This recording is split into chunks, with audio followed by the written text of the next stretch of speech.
I'm Michael Spurl. I'm Billy Wicks. I am Katie Sproul. I am Rodney Butcher. This is who we are, but before we get into it today, we'd like to direct your attention to a short video that gives you a little glance into where it is that we are from.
Welcome to a school located in a small corner of the world known as Newfoundland and Labrador. A place where the stories are so rich, the hearts are so big, and the beauty is so rugged that it's impossible to ignore. We may be small, but together we are large, and our voices are loud and heard. This is our story. This is Clarnville High School.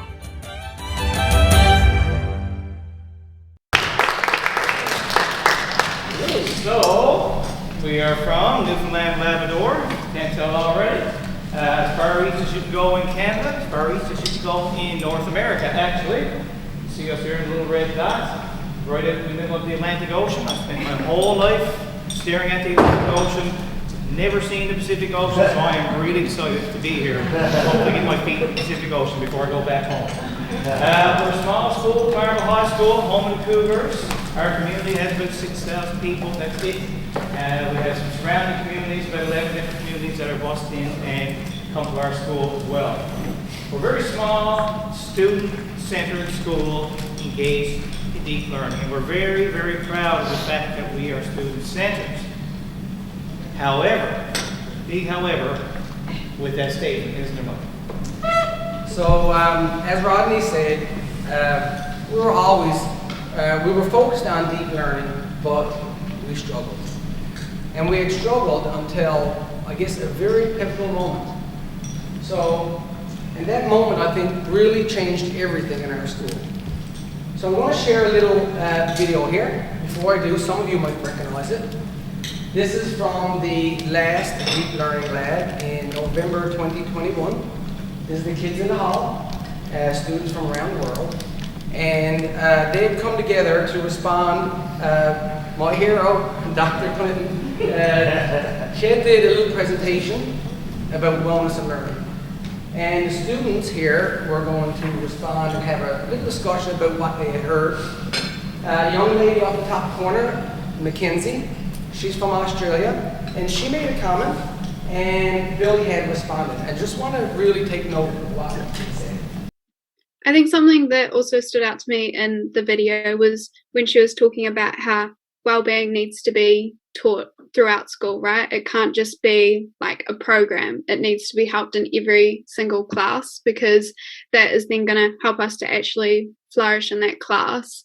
And I really liked that, and I think that has a connection to me as well, because at my school we have like multi-leveled classes, so we are being taught about well-being all the time, because obviously we're all at different levels, and they realize that some of us aren't as confident in ourselves with things like that. So I think they do a very good job at making sure that that happens. Yeah, unlike your school, Mackenzie, our school doesn't really have a very, very big conversation about well-being, which I think really, really needs to change. I'm not really 100% sure why. It's never ever really been a big topic at our school, which is terrible because a lot of teenagers these days struggle with mental illness and lack of confidence.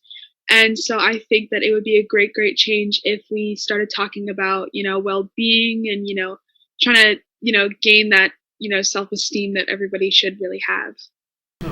Our school was on the world stage, and we were embarrassed. We were embarrassed. But Billy shared a hard truth. She shared a hard truth that we probably need to hear, and that is where our story begins. So today, Newfoundland Labradorians, by the way, are known to be storytellers and have a very rich heritage of it. So today we're going to share our story, how we went from that moment. And actually, before I get into it, I think about the presentation we had yesterday morning. That's when we took off the lens and put on the mirror. So we hope from our story you might get some ideas to take back to your schools. Many of the ideas you'll see here we got from collaborating with others. They're not all original ideas. Some of them we came up with on our own. These are some things that are working for us. We divided our story up into 4 chapters, as you can see on the screen. So you sit back, relax, it's story time. We got lots of handouts.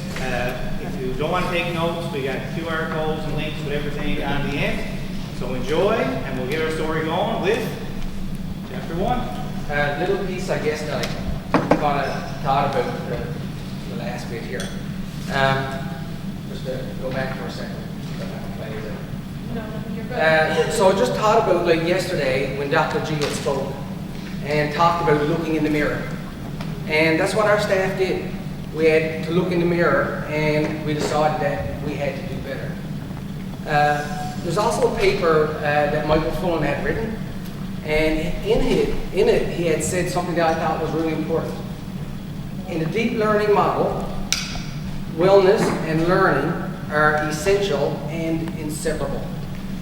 And as a school, we had focused on deep learning and ignored wellness. So we'll get this going here now, chapter 1. So I'd like to get us started by showing a photo. This is our school parking lot. And what do you notice? Nothing. It is empty and it seems like there is nothing happening. But in reality, it is quite the opposite because everything is happening. So one of the very first things that our school did, just to get started on wellness, was to establish a wellness day. So every last Wednesday of the month, at the end of the day, teachers go home, buses go home, there are no after-school meetings, no homework. Everyone is challenged to focus on connecting with friends or family and themselves. And so my favorite part of these days is that in the afternoon regular classes stop and we get to do a lot of fun activities, such as a board game day, lots of collaboration. So if you do this at your school, students collaborating, and get outside, the fresh air, really good for wellness. In a recent Wellness Wednesday, my friends and I, there we are, decided to do a positive letter bulletin board. So this is something you can do. It's just a bulletin board in the middle of our hallways. And if any student is having a rough day, and I know as a student there are so many reasons your day can go wrong, whether that be you're fighting with a friend, or maybe a test didn't quite go how you wanted it to, they can take a letter off this board and just read a positive note, and hopefully it can cheer them up. So I'm going to interject there with something I've learned over the last couple of years, and it's all over our session here today. You put out ideas and try new things. You never know how they're going to evolve. Lots of surprises could happen. Lots of pleasant surprises could happen. And this board is one example of that, and it still works very much the way Katie described it. People take a note down, read it, cheer them up. But lately we've been noticing something different happen with the board. So when we do have a student who's having a rough day for whatever reason, they may come down to the office in our school and they need some time to collect themselves. It may be a student, who got in trouble, that still happens. Kids still do get in trouble. And some of these students now who are sat in the office in their weaker moments, rather than simply taking a note off that board and reading it, they're writing a positive message in their weakest moments and putting it on the board for someone else. So that we often say, the best way to make yourself feel better, do something nice for someone else. And we're starting to see that happen with that, which we didn't anticipate. So that board is spreading positivity now in our school in ways that we never saw coming in the first place. Wellness, oh my goodness, I'm sorry, I'm losing my voice slowly. Wellness has become an everyday part of our school's culture. And there are loads of things that you guys can do at your school. One of those things is create a relaxation station, which is basically just a giant coloring sheet in your hallway. Students can take some time out of class if they need a quick break to just color a bit of a coloring sheet. You can post these Take 20s that should be posted around your tables, and you can post them around your school. Children will scan the QR codes and it'll take them to a 20-second riddle or a little joke or maybe a little puzzle, just something that they can sort of collect themselves with and, relax after a hard day's work. And one thing we did last year was a year-wide wellness challenge. So we challenged students to complete a series of tasks to win prizes, and the grand prize was a kayak. Yeah, it took the words right out of my mouth. Some of the challenges were make a smoothie, fly a kite, connect with a friend, and some of them really impacted our school in crazy ways. One of the stories I love that came into this, one of our challenges there under outdoors was to hike to Bear Mountain and watch the sunrise. So Bear Mountain is a local hiking spot in our community. And one of our teachers said, you know what, we should hike to Bear Mountain, invite some students, and go together. Now, listen, we're in high school. We're going to meet 4:30 in the morning, hike to the top of a mountain to watch the sunrise before school starts. Not a chance. But you know what? We did it. And you know what? The students showed up. We had a wonderful morning. And it just goes to remind us sometimes, even the craziest ideas, that it can come possible. Another thing you can do to promote wellness at your school is host an electric lunch. There I am next to my best friend in the whole wide world, Hillary, and I love electric lunch. I am quite the regular on the electric lunch stage. And basically what an electric lunch is, it's an opportunity to allow the musically gifted students in our school to give it what they got and show them what they can do. And the lunchroom's always packed, no matter if it's students or teachers, because they put on a year-end concert. Another little lovely story, stories is part of our culture, as we say. This young lady here next to Billy, her name's Hillary. So Hillary writes songs. I didn't even know it at the time. She approached our music teacher and said, I've written a song, I'd like to play it at electric lunch. But she was really nervous about it. And our music teacher encouraged her, gave her that confidence, and she played the song. It was beautiful. But the real interesting part of that, true story, so a few months later, it was summer holidays. I'm home, I get a call from Rodney Butcher. Michael, you're not going to believe it. What? He said, I'm driving down the highway, and I'm listening to the radio. And I hear the radio host go, and our next 3 song set is Janis Joplin, Hillary Day, and Bruce Springsteen. How does that happen? Hillary gained the confidence again to do that later at our National Scout Jamboree. A radio station picked up her song, recorded it, and it's been on the radio now a number of times. Yeah. Amazing how far. So proud of my best friend. We do a lot of things within our school to promote citizenship, but we also do a lot of things out and about to promote citizenship. One thing that we do is we do a food drive. Basically what we do is we challenge students to bring in a bunch of non-perishable food items to fill up that little boat right there. It's called a dory, which is a Newfoundland fishing vessel. It's not really too important to the story, but I added it anyways. You could do a blood drive, which allows graduates to be able to donate blood to the community clinic. That's my good buddy Lulu right there. And, or you can partner with your retirement homes and connect with senior citizens. Here we have a few students in my grade who produced fidget blankets to seniors. And it was a great way that we got to show our knowledge of deep learning to the older generation. Not everything goes to plan. They've had lots of bumps along the way. It's perfectly okay. It builds character. Lots of stories I can tell you about little mistakes and little hiccups. I'll tell you one quick one there. So that is as one of our grade 12 students, Billy mentioned Lulu. So she started to go get blood for the first time when we arranged this blood drive for students who are of age to do it. Very, very proud. Big smile on her face. She gave blood for the first time. 30 seconds after that picture was taken, she was on the floor fainting. Passed out. But fear not, she was not hurt. She got up, pumped herself out, we got her a snack.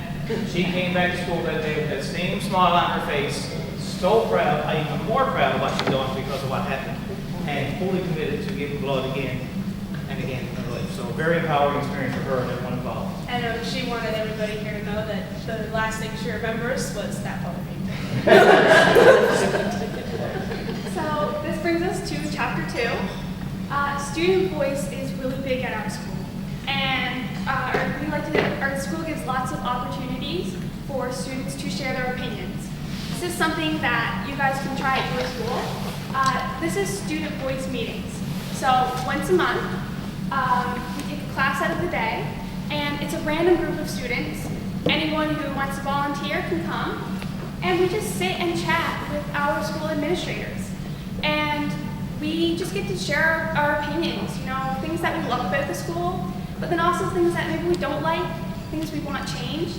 And my favorite part is really cool is when we mention these things that we don't really like at our school, and then they go on and they get changed, and we see these changes happen, and it is really nice as a student to feel like you're being heard and you're being listened to, and your opinions are being acknowledged.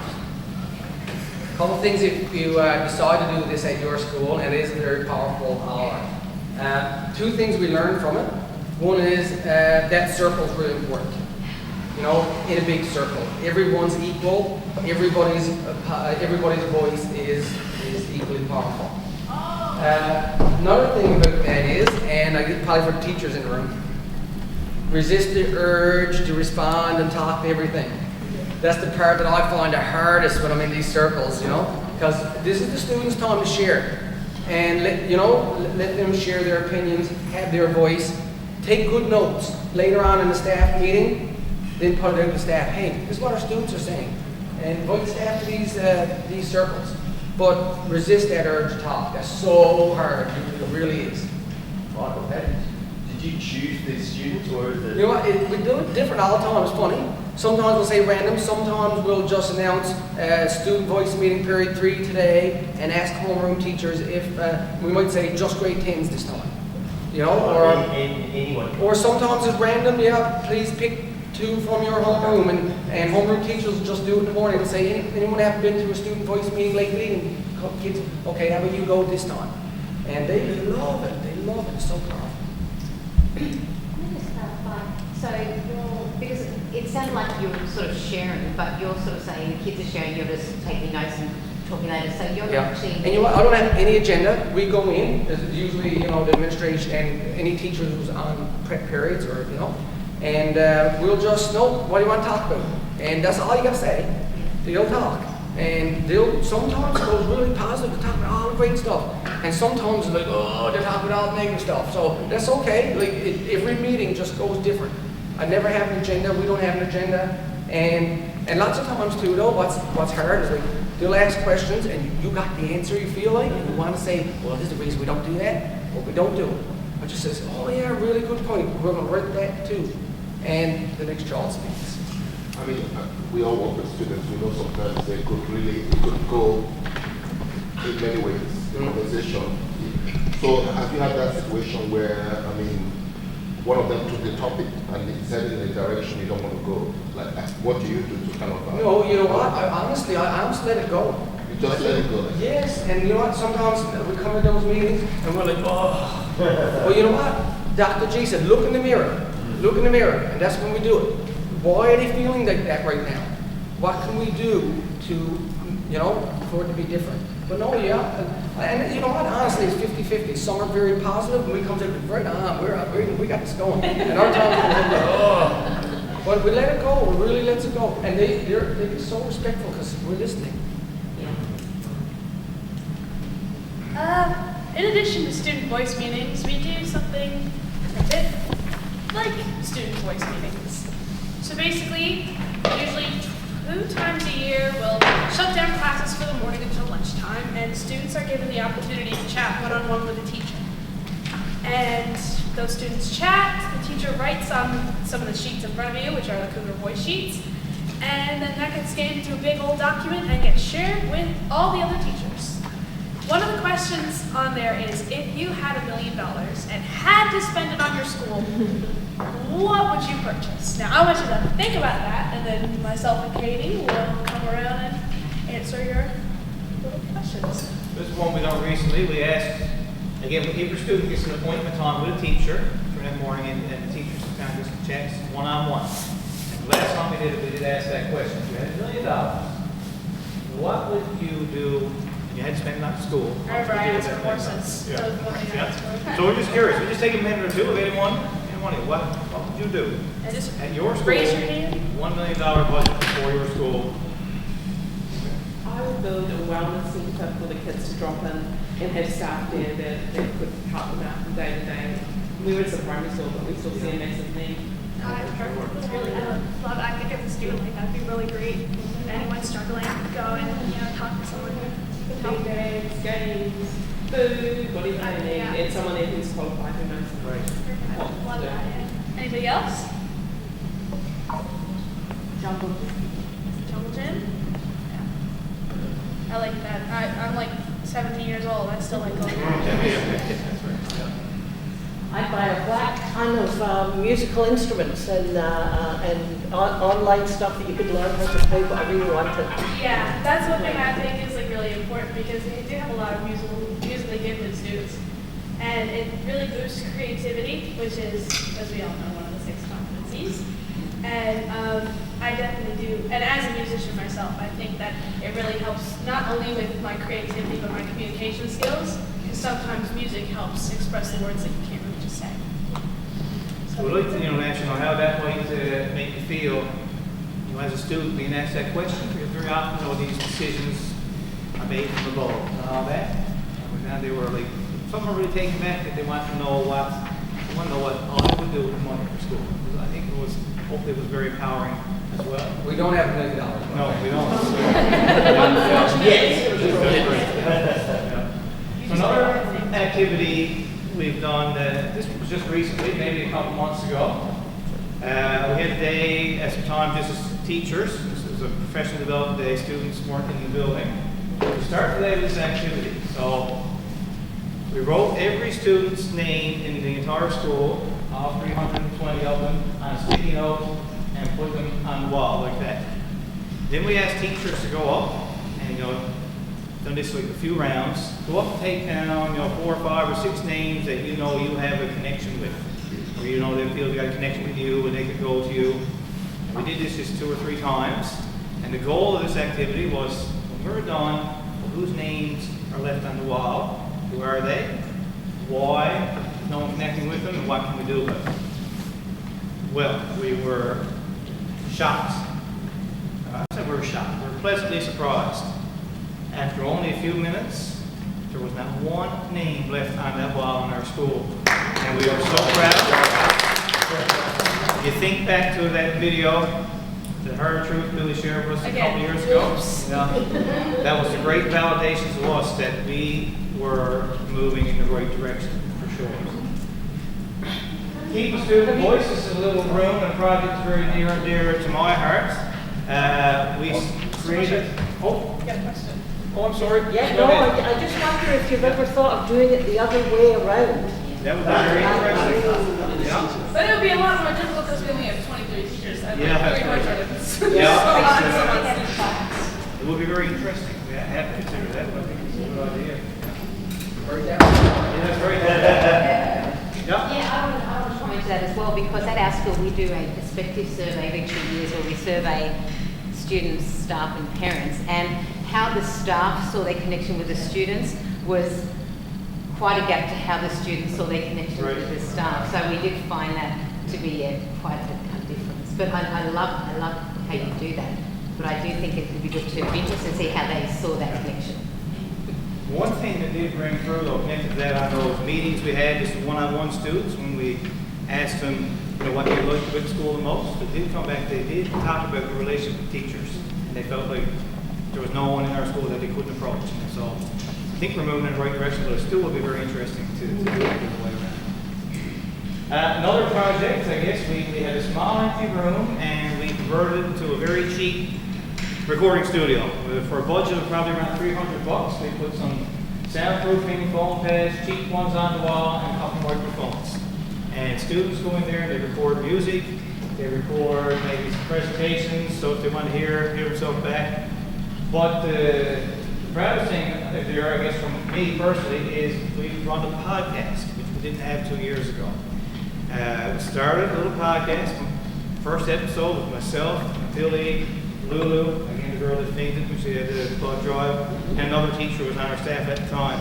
And over the last couple of years, I had no idea what we're doing, by the way, and I think that's an important message too.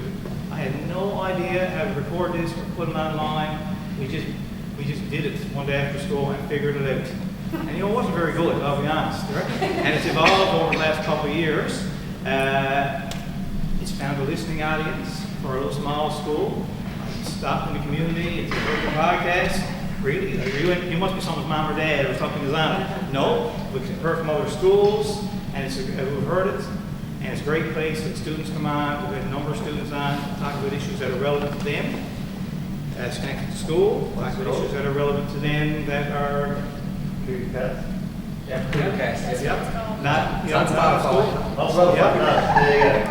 They showcase their talents. They play their music on there. I've had the drama students on there doing some improv.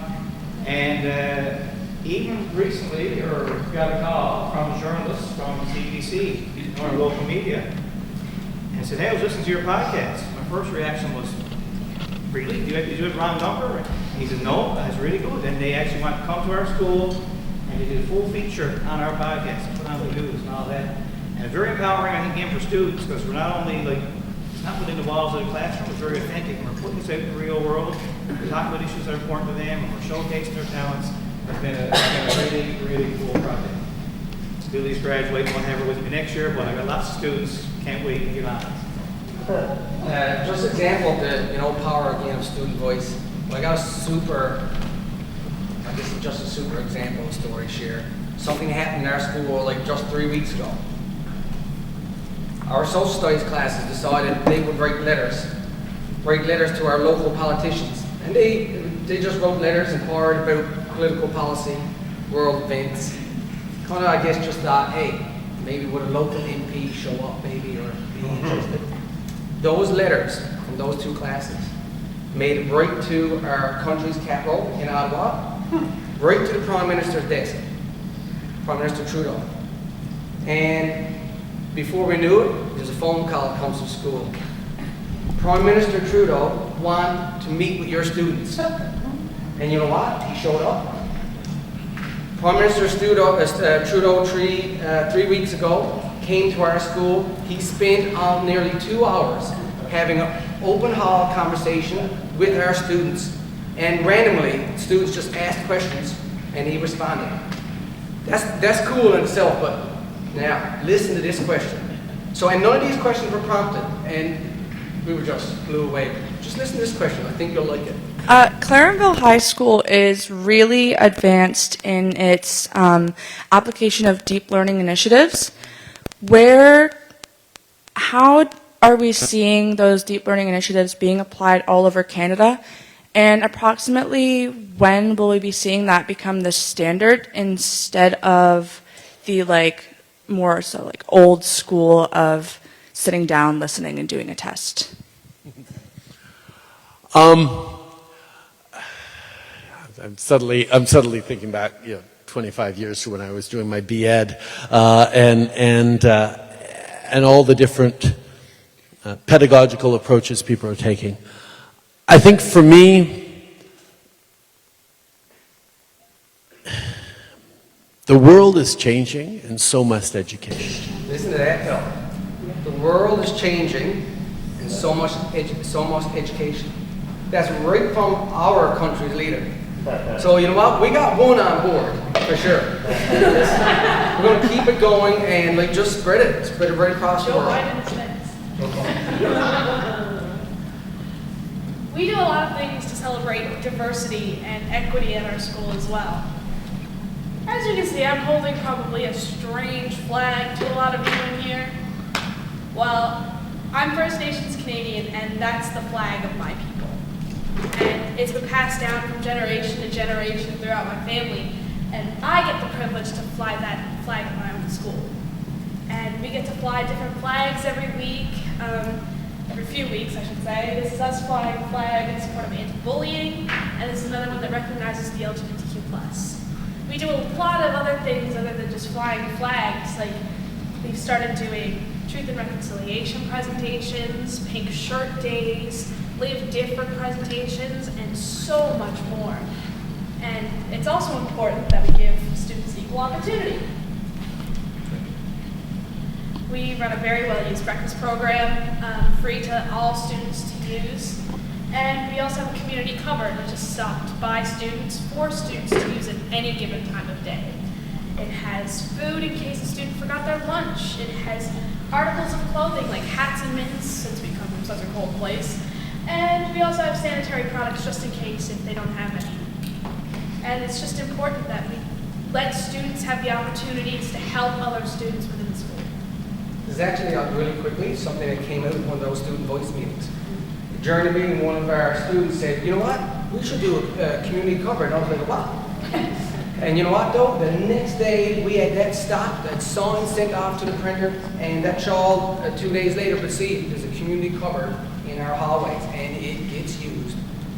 Love it. This brings us to a small boring library. It's now a vibrant place for students to be creative, to collaborate, and to learn.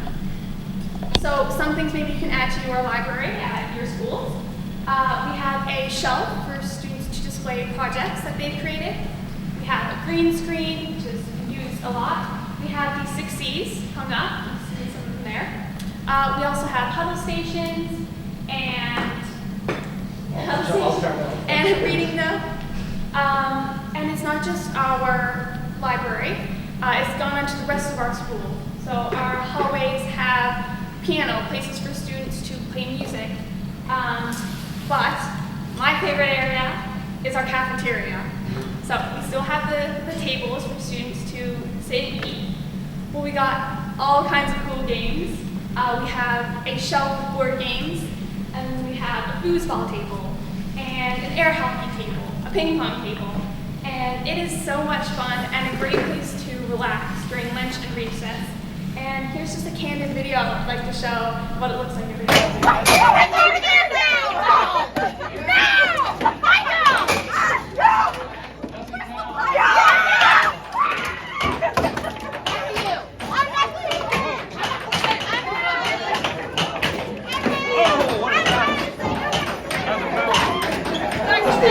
That's legit. Every recess lunch. Our staff room's empty. We're out here. Funny thing about this video, do you notice though the bell went? And the students, book bags on, they're putting stuff away, booting out. Rodney Butcher, one more. He's not moving. He's not moving. And all the kids, he's got staff, are still there going crazy. One thing though I do want to share, I guess, a little thing about this. I mean, you look around our school, and all these things came within the last couple of years since Billy embarrassed us. One thing though, you know what, you might, like, we put this in the back of our cafeteria. Not every student uses it. We got that piano in the hallway, not every student uses it. We got all kinds of things that a lot of students don't use. Sometimes I'm like, but you know what, that's okay. That's okay. That's because if they use it or not is not important. What's important? Every child who comes to our school walks in those doors and you know someone cares. Do I feel something? This brings us to our last and sadly final chapter, deep learning. On reflection, we started with a focus on well-being and citizenship, student voice and equity, and our whole environment, thinking we could just focus on the deep learning part later on, but inadvertently, deep learning seemed to happen right in front of us. As we made connections between students and teachers, as we rebuilt spaces in our school, and as we reimagined ways of learning, we saw an explosion of communication, collaboration, creativity, character, critical thinking, and yeah, the other one. I've been saying it so much that they all started slipping out of my mind. The really important part though, and I can't stress this enough, does not have to be complicated. Keep it super, super simple. Just give students chalk to solve math problems in the school parking lot on the pavement. Or start a school composting program. Does not have to be big. The important part is start small, and then from there it can grow into larger scale projects, more hands-on, authentic learning experiences. But start simple. So the other thing we did as part of this is that we started something called a Genius Hour. This is was an idea we picked up from other places doing similar things. We learned Google, I think, does something similar with their employees. And that was so we would stop class every now and again for an hour, and students were free to pick a project or something of interest to them and just work on whatever they wanted. So during that hour, we saw many different things happening in our school. Some students learned how to knit like sweaters and scarves and hats. Some students went to our workshop and built things. Other students researched things they wanted to learn about. I think we had a couple people looking into their family trees and history and things like that. There were many, many different things going on. One such project here is the Rubik's Cube, which was really neat when I thought. We had a group of students want to know how to solve a Rubik's Cube. So the little guy in the back is a grade 4 student from our community's elementary school. And we learned that he was an expert doing this. We made arrangements to bring him to our school for our Genius Hours. And he taught, so he was a teacher, and he taught our high school students how to solve the Rubik's Cube. And I'm sure it worked. The two gentlemen in front, students of mine at the time, actually asked them about it, paused class one day, and got to take the Rubik's Cube out of the book bag for a demonstration. In 90 seconds they had it done, taught by James. So it was a really neat day. James got to collaborate with some high school students, and they got to learn from something younger. And that was just one cool story of many that happened during our Genius Hour projects. Speaking about school stories, I want to share Billy's. So Genius Hour project, the students could do whatever they wanted. Billy had decided she would like to research and do a project on missing and murdered Indigenous women. One of our teachers, Richard Churchill, he just floated around and said, "Hey Billy, can I interview you and ask you about your project?" And he did, and he posted on Twitter. The tweet went viral. It had thousands and thousands of hits, hundreds and hundreds of shares. And what was really interesting about that, this happened during COVID. And nighttime, there was not a lot on the go. I would go home and sometimes I would log in, just pick up like a global conference session through Zoom. And one night I did. And the lady who was presenting, she was talking about things that were happening in schools during COVID. That was really cool. And she had shared about a school in Florida who did a community garden, which was really nice. And she goes, the next example is from a school in Canada. I'm like, okay, right on. I leaned in on my chair. I wanted to hear about, I'm from Canada, hear about the story from my country. And when she turned it, she said a school from Clarenville, Newfoundland, and it was Billy's video. I almost fell off my chair. Power of student voice. How it just can carry us and just go. Just a quick add-on to that. After this video was taken, I saw so much opportunity. I found people were emailing me about that I didn't know, that were like, "Oh my God, I saw your video on Twitter," and I was like, "Who are you?" But there was so much, because that got me to the first deep learning conference that helped me embarrass the school. So if it weren't for that moment, I don't know if we'd be here right now.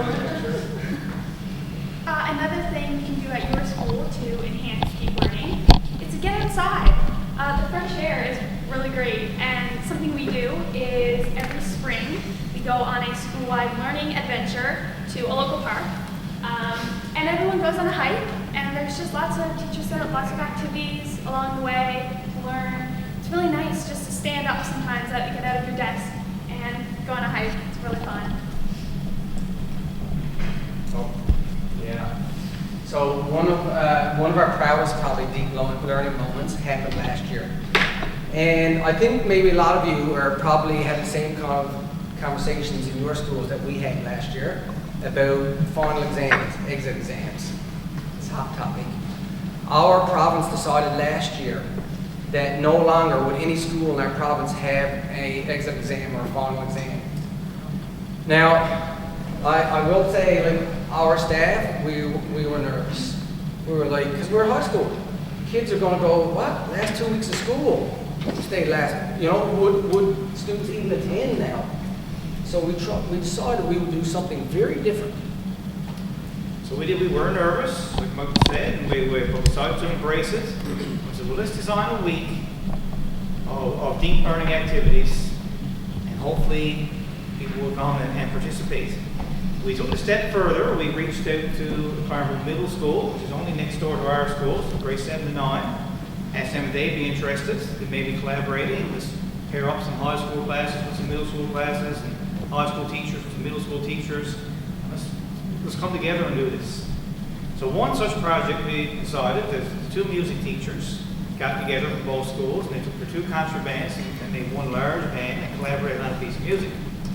With the idea we will record them playing that piece of music and make a music video with clips of all the wonderful activities that we hoped would be happening in our school if students actually showed up. We're going to show you that video now in a second, and you will see they did show up, and it was an amazing week. So go to the next one there.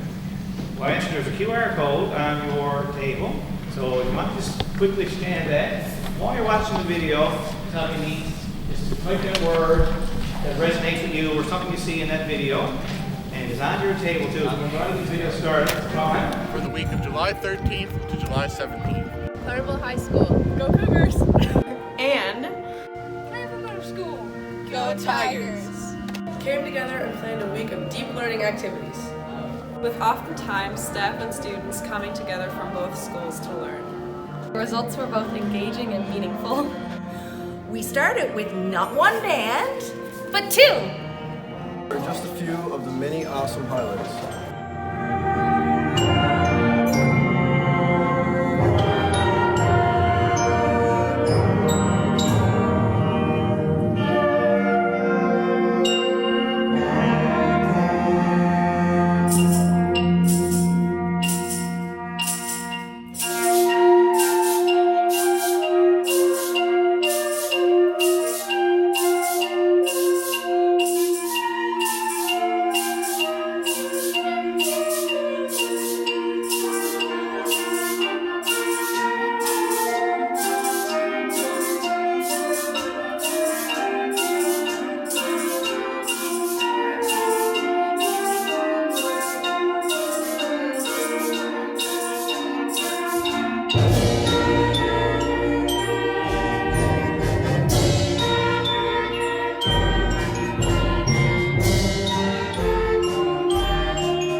Video is that video. We have a YouTube channel too that we started the last couple years out of school. Belonging. Oh, I like the belonging one. I remember that the weekend building. Right. Absolutely. Inspiring. I didn't think our little school would be inspiring. Wow. This was so wonderful, you know. It just, this morning we were talking about telling our stories, you know. This is such a powerful, I just want to say it's really well done. Thank you so much for sharing your story.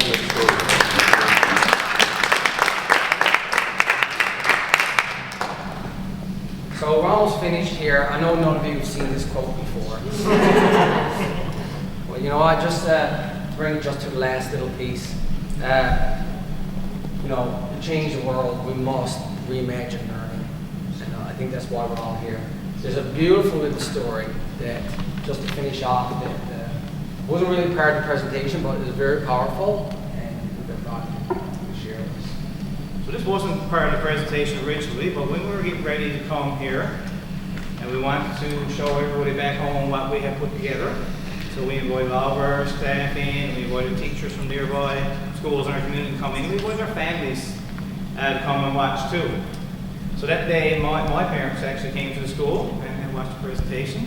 So before we started, I said, Michael, I should tell a quick little story with my dad before, because he's here. Something he told me years ago that just stuck with me, and probably kind of fits into what we're doing here. And then after I told him, I was like, oh, you should tell that down here. So here it is. And Dad is 79 years old. I'll tell you that so you can do the math around when this happened. A long time ago. At the time, so he graduated high school, which only went to grade 11 at the time, so he was a year shorter now. He did 1 year university, and he was a teacher. That was the time. He could go and teach school then. So he went off as a very young man to his very first teaching job, probably not much older than our senior students now, much older than Billy now, and not much older than any students in his class. And he said he walked into the classroom first day, and he opened up the desk drawer.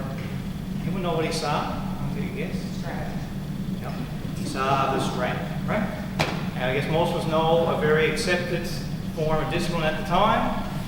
They did the strap, you know, however they did it, you know, strap the wrist or the hand or whatever a few times, which seems so archaic and backward to us now, but at the time, I guess that was the time. But Dad told me he went in, he saw that many, many years ago, and it was still there, and he said, took it out of the drawer. Looked at it and he said, well, I guess I won't be using that, and he threw it in the garbage. And I said, wow, that was very forward thinking and innovative and probably brave, because I'm sure some of his colleagues would go, you know, yeah, you're going to lose control of everything now and all that.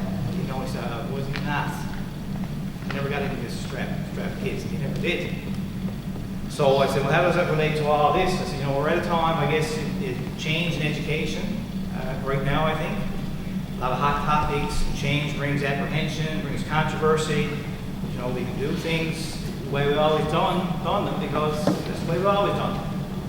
Or we can throw them straight like my dad did so many years ago and be leaders and change, hopefully make our schools a better place. So hopefully that's what we're all doing here over the next couple of days. And we thank you for your time. We would love to keep the conversation going. The QR code there, we got all those handouts you can find. QR code takes to our school website, our social media feeds, link to our podcast I referred to. We also have a YouTube channel, lots of videos from around our school. And reach out to us. We'd love to share more. We'd love to learn from you.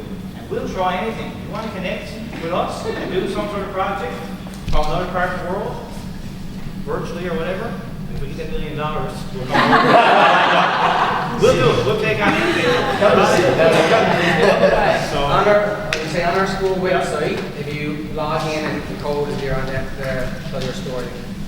We got a little link put on top, Deep Learning, and in there you'll get the slide deck, you get all these sheets, whatever you need, and our contact information. Go Cougars.